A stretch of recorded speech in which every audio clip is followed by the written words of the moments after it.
£125 18-course set menu being prepared, including a 3 Michelin-starred version of bacon and eggs cooked in liquid nitrogen. Oh, that's amazing, that. Egg and bacon ice cream? And make sure you get plenty of ice cream then. That's really, really nice. You liking that? I've never tasted things like this before. Never. Just can't believe it. If someone had asked me, would I ever expect to see somebody wearing a red Little Chef's shirt in that kitchen, I'd say you must be joking. There's a world apart difference between the perfectionism here and what we actually do. I mean, I bet Heston hasn't got a microwave in here. It's time for Anne's first lesson. There's 2 big hurdles with this breakfast. We have to firstly get Anne to be able to cook the breakfast. Then we've got to get her to be able to teach other people to cook the breakfast. And that's when it gets even harder. Heston's reinventing the gut-busting Olympic breakfast, a bestseller at Little Chef for 30 years. The quality of the ingredients is going up. The quantity of the meat they get goes up. Yes. But they lose what I consider to be some of the filler, and it's a cleaner breakfast because you don't have the fried potatoes and you don't have the fried bread. You have toast instead. Yeah. Heston's breakfast consists of 2 free-range eggs, a slice of black pudding, Wiltshire bacon, and sausages with more meat content than the existing Little Chef ones.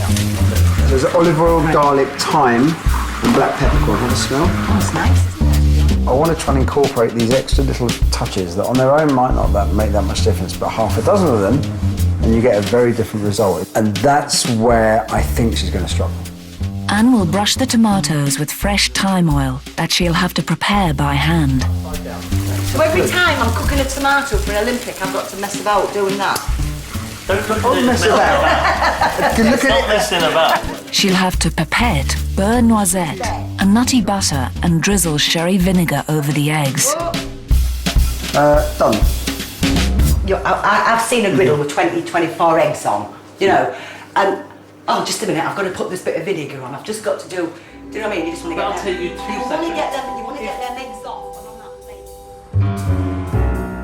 plate. That evening, back in the local B&B, Anne's not so sure how the new breakfast will go down with her customers. I wouldn't put any money on him pulling this off. We won't mess about with them tomatoes like that. Because people will say, I don't want the tomato, I'll have beans instead. That's what they'll do. That is what they'll do. And that's what I would say to me. If they say, oh, is there no beans? I'll say, well, don't have the tomato, have the beans instead.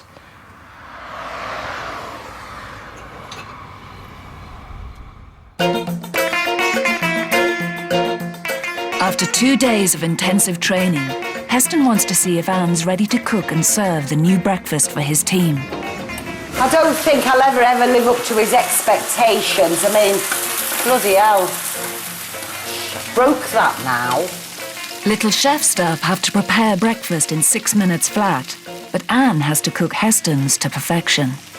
As long as she stays calm, slows down a little bit, she'll be all right. You know, the problem with good chefs like them, the problem is they know when there's something not quite right. Anybody else wouldn't quite know, would they?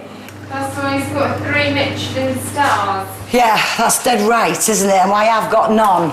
You know, it's teaching her about consistency was a big one. We're still not there.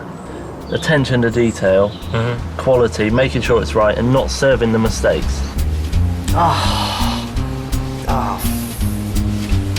shit, this is bloody stupid. It was going so well. This is the tricky part now where we just needed to keep calm. She's just broken 2 eggs. So now she just needs to put 2 on while she just finishes off with the butter, and she'll be all right. You can have yours. I've had a disaster. Open the kitchen. Put it out, but you just taste. Okay, what I'd like is give mine, thank you, and serve all the others. Yeah, because I'm going to have to do another egg, because I had one of them got stuck. Things were going so well oh, I forgot to put your toast on. It was the egg stage. I'm so demoralised. Look, you haven't got any eggs. I have to say, did something that lots of people do. You broke a couple of eggs. Yeah. But more importantly, if I had that in a Little Chef, I'd think, my God, what's happened? Yeah. In a really positive yeah. way. What we've done this morning is effectively the Olympic breakfast. I haven't introduced the 3 or 4 other options that she's going to have to be doing, I think I kind of forgot just how hard this is going to be. With the new breakfast up and running, Heston can now turn his attention to the rest of the menu, starters, mains and desserts. Little Chef boss Ian Pegler is pinning his hopes to a radical redesign.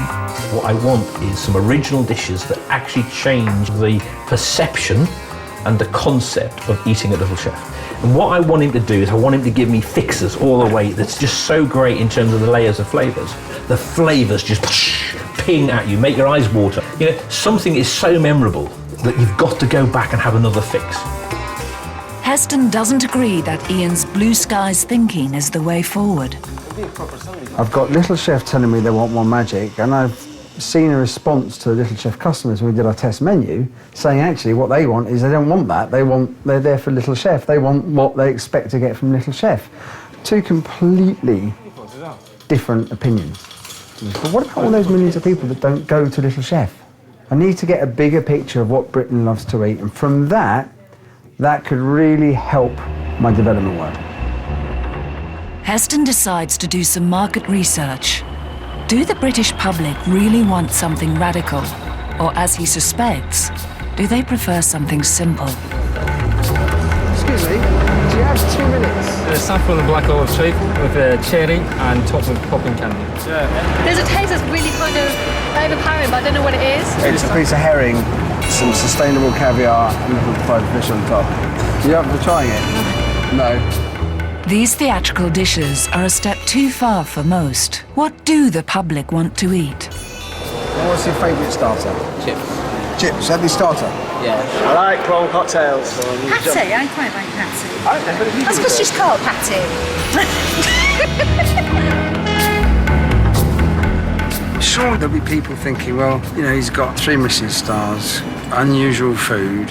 You know, almost that I'm living in this little gastronomic food bubble, and I'm completely out of touch from so-called normal people and normal food. But I didn't grow up posh. I didn't live off lobster and caviar as a kid. I think I'm a normal bloke. Yeah, I like to think I'm a normal bloke. What are our main courses? Fish and chips. Oh, God, that didn't take long, did it? Nice fillet steak. Lancashire hot pots. Curry. It would be curry. It'll be the curry. There are some dishes that have come up again and again through the course of the day. Things like soup, Lancashire hot pot, fried breakfast, certainly prawn cocktail, and I think they've got to be on the top of my list. Back in Bray, Heston bases his new Little Chef menu on the nation's favourite dishes, including British classics like liver and onions, lamb shank and fish and chips. I'm going to send this off to Ian.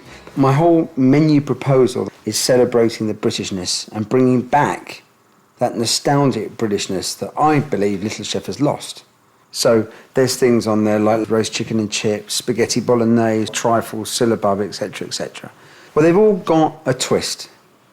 It might be very subtle, it might be something a bit more magical. That's really important.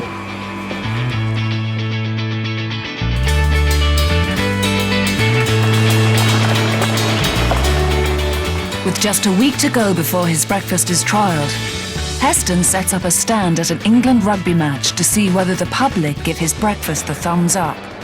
Our whole menu is going to sink or swim on the Little Breakfast.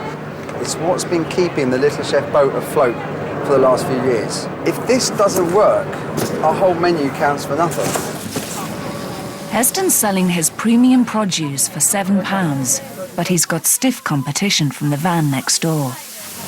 Best cafe in Britain in 2008, serving our award-winning full Monty breakfast. Oh, God. They've got beans on there. If we can outsell them, we've cracked it. Yeah. And we've got to make sure that all the bits you've cooked, all those trials, it's got to come out like that every single time. Right. Okay, you ready? Yeah, right. All right, so we're open for business. Let's go.